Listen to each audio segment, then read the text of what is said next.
Dimitri Mendeli, bonjour. Bonjour. Vous êtes le directeur d'un nouveau festival, dont la première édition aura lieu dans quelques jours, le Festival de la montagne Couillu et engagé. Alors première question, accueillerez-vous, à l'image de l'édition 2015 des rencontres du cinéma de montagne de Grenoble, moins de 5% de femmes réalisatrices? Oula! On tentera de faire encore mieux, nous visons clairement 0%. On va quand même pas passer des films de gonzesses.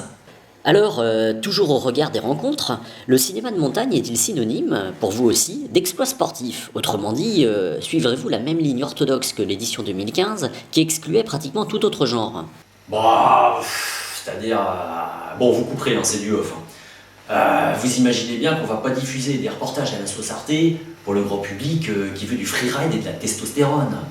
L'important pour l'image de la ville, c'est de faire de l'audience, pas de cultiver les gens. On va quand même pas leur donner à réfléchir. À propos de freeride, je lis le pitch des rencontres sur Antagoniste, le film de William Cochet et de Michael Bimbo. Deux amis freeriders se rejoignent autour de leur passion. Leur vision respective de cette quête d'absolu et d'accomplissement est pourtant si différente. Mais c'est avec ce même dépassement de soi, au détour de ces courbes et volutes éphémères, qu'ils se retrouvent. C'est ça aussi pour vous la montagne, une quête d'absolu? Ah, la montagne. C'est un contact avec Dame Nature, dès que l'aurore darde ses rayons d'argent à travers les écharpes de brume. C'est l'esprit de camaraderie, la fraternité dans l'effort et l'engagement contre la rudesse des éléments. Alors, puisque votre festival passera, lui aussi, très majoritairement des films d'exploits sportifs, entre autres ultra-trail et ski-alpinisme, abordera-t-il le problème du dopage?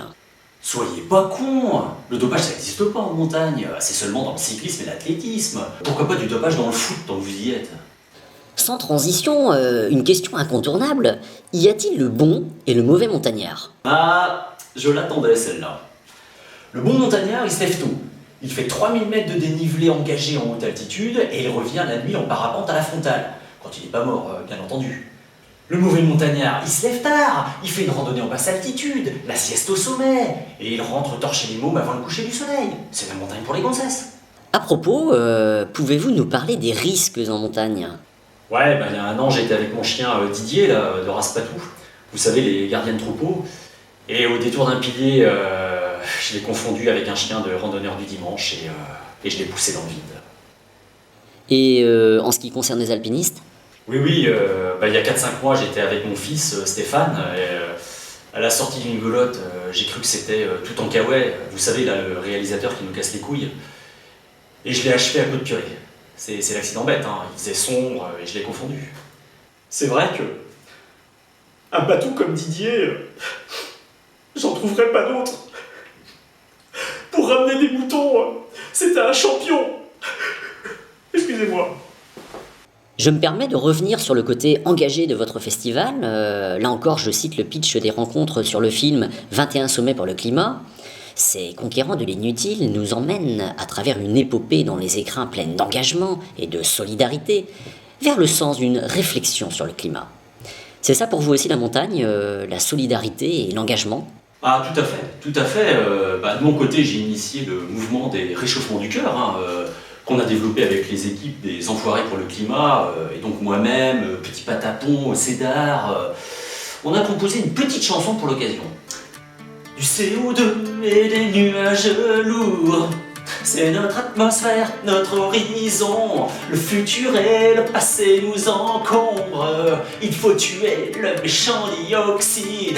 Nous n'avons que nos dégoûts, nos colères. Mais nous avons, oui nous avons toute la vie pour faire des copes, greenwashing, enfumage, business carbone, pour Engie, Ikea et Paribas. Toujours sur le climat, les rencontres diffusent des films souvent tournés aux antipodes. Papouasie-Nouvelle-Guinée, Népal, Chili, Indonésie, Antarctique, Californie, Groenland, pour ne parler que de l'édition 2015. Sauf erreur de ma part, leurs équipes de tournage ne font pas dans la mobilité douce pour s'y rendre. Votre festival affichera-t-il la même contradiction avec la lutte affichée contre le réchauffement? Écoute ta caméra, du con, t'es quand même pas dupe. Tout le monde s'en fout du climat et des bons sentiments. Franchement, tu connais un pays riche qui se préoccupe réellement de la montée des eaux sur les Maldives? L'exploitation des gamins dans les mines de coltan dissuade déjà pas le bobo écolo d'utiliser un iPhone comme fond de carte en montagne. T'imagines bien que c'est pas demain qui va stopper ses courses d'alpi à l'autre bout du monde pour sauver les Philippines d'une tornade. C'est comme si tu me disais que demain Areva va payer au juste prix l'uranium nigérian qui permet à la France de viser un bon bilan carbone. Dernière question.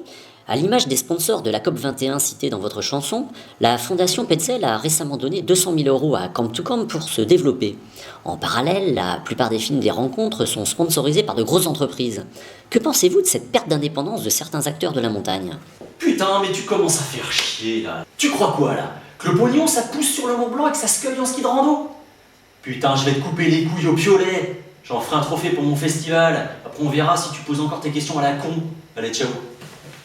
Désolé bergère, j'aime pas les moutons, qu'ils soient pure laine ou en chapeau melon, qu'ils broutent leur colline, qu'ils broutent le béton, menés par quelques chiens et par quelques bâtons.